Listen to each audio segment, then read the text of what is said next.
جب کوئی اچھی چیز سامنے آتی تو دل چاہتا ہے آپ کے ساتھ بھی شیئر کروں، تاکہ ہم جو چیزیں پڑھ کے ابھی تک عمل نہیں کر رہے وہ عمل کرنے لگ جائیں. مجھے امید ہے نماز تو کچھ نہ کچھ امپروو ہوئی ہی ہوگی. آج صدقے کے بارے میں کچھ پڑھتے ہیں، دیکھتے ہیں ہم کیا کر سکتے ہیں.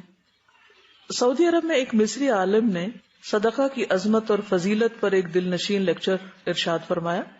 انہوں نے دوران گفتگو احادیث مبارکہ کے حوالے سے ذکر کیا کہ صدقہ بلاؤں، مصیبتوں اور بیماریوں سے نجات پانے کا بہترین آزمودہ نسخہ ہے. مصری عالم کی گفتگو کے دوران ایک مصری آدمی ہی کھڑا ہوا اور اس نے کہا کہ واقعی آپ کی بات مبنی بر حقیقت ہے. میں نے خود تجربہ کیا ہے کہ صدقہ انسان کو مصائب و آلام اور موذی امراض سے بچاؤ کا ذریعہ بن جاتا ہے. اس شخص نے اپنا واقعہ بیان کرتے ہوئے کہا کہ میں دل کے مرض میں مبتلا تھا، یعنی ہارٹ ڈیزیز تھی، اور میرا مرض انتہائی نازک صورتحال اختیار کر چکا تھا. مجھے 2 دفعہ ہارٹ اٹیک ہو چکا تھا. مقامی ڈاکٹروں نے میری زندگی اور موت کے درمیان ایک لکیر سے کھینچ دی. مجھے اپنی موت کے آثار نظر آنے شروع ہو گئے.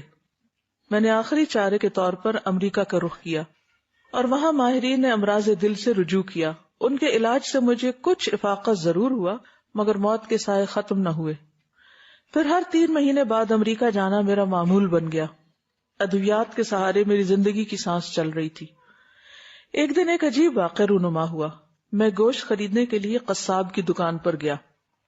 وہاں ایک پردہ نشین خاتون کھڑی تھی. قصاب جب گوشت بناتے ہوئے فالتو چربی، چھچڑے وغیرہ نیچے پھینکتا تو اگر اس کے ساتھ معمولی سا گوشت چپکا رہ جاتا تو وہ عورت لپک کر اسے اٹھا کر اپنے بیگ میں ڈال لیتی. میں کافی دیر تک یہ منظر دیکھتا رہا.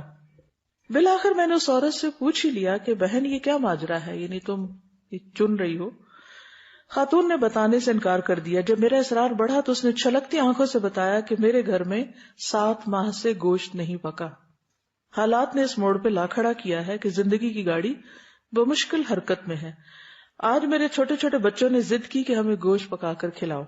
میں گوشت خریدنے کی طاقت نہیں رکھتی، اس لیے قصاب کی دکان سے فالتو چربی وغیرہ سے لگے ہوئے گوشت کے ٹکڑے جمع کر رہی ہوں کہ انہی کا شوربہ بنا کر اپنے بچوں کی خواہش پوری کر دوں.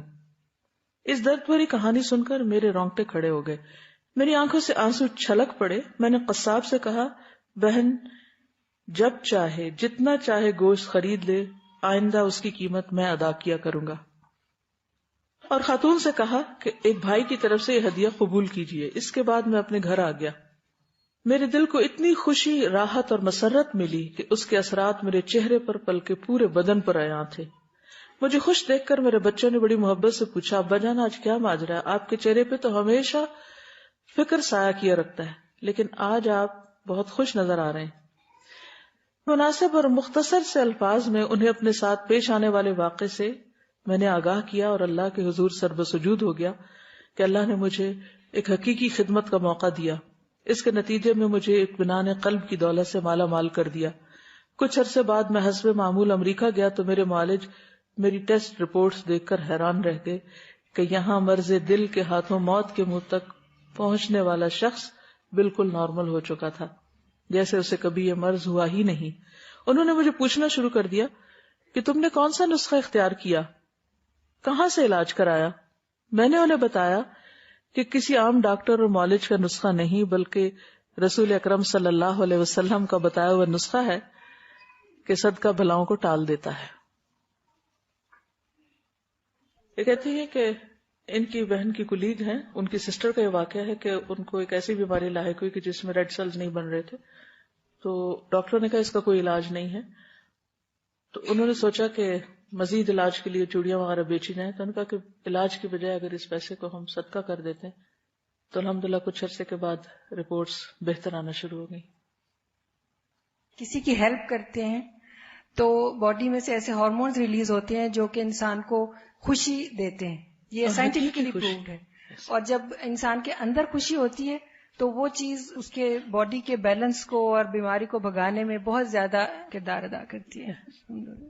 اپنے آپ سے پوچھے میں نے کب لاسٹ ٹائم صدقہ کیا ہے. ہم سب اپنا اپنا محاسبہ کریں، کیونکہ یہ ہمارا اور اللہ کا معاملہ ہوتا ہے نا، کسی کو بتا کے تو نہیں کرنا.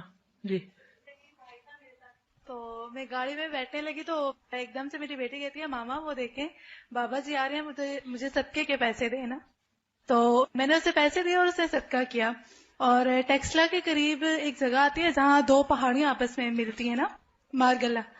تو وہاں پہ ایک ٹرک آ رہا تھا, اس نے مطلب ہماری گاڑی کو اتنا زیادہ وہ کیا کہ مطلب ہمیں یہی تھا کہ اب نہیں ہم بچیں گے, اور 3 دفعہ اس طرح سے ہوا. اور جب میں وہاں پہ درس کے لیے بیٹھی چیئر پہ تو میرے منہ سے لفظ ہی نہیں نکل رہے تھے کہ میں ڈر گئی تھی اندر سے کہ میں نے موت کو اتنے قریب سے دیکھا.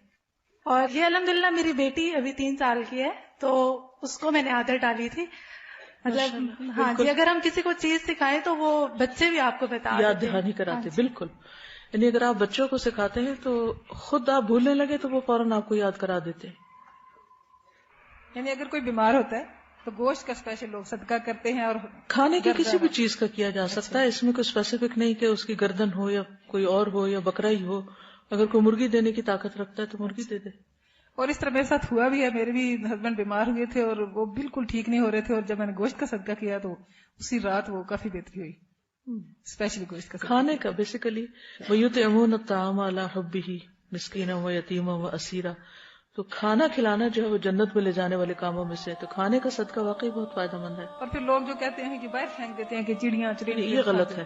انسان زیادہ مستحق ہے کھانے کے. پرندے تو اپنا رزق خود بھی چن لیتے ہیں.